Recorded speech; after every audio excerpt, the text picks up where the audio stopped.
गवनवा करा के घरवा लाइल बा 24 घंटा हमरे पपिया लरियाइल बा। जब से गवनवा करा के घरवा लाइल बा 24 घंटा हमारे पपिया लरियाइल बा।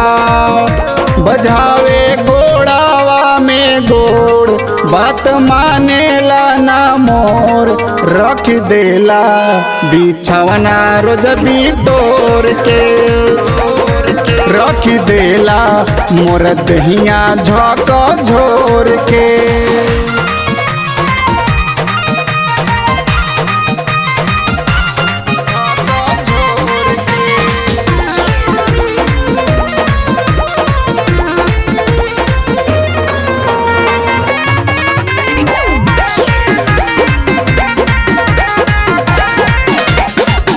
करेला प्यार के तनो पिया के पेट ना भरेला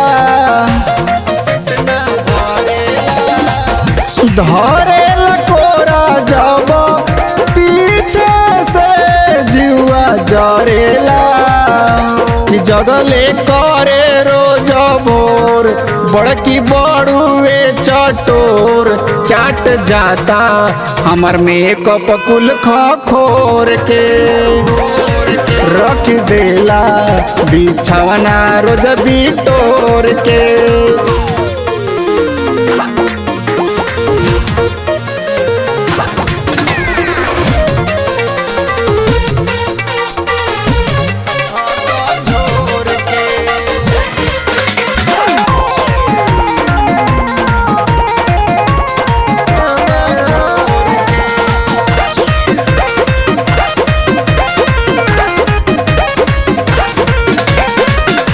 पिया मुकेश चढ़ल रहेला मुर्गा पार हमारा से अब रहल जाई ना यह भातार कि मिलल माना मित बेजोड़ कर न पाई तनिको शोर मुँह चुकाई देला कमर कम जोर के रख देला बिछवना रोज बिटोर के।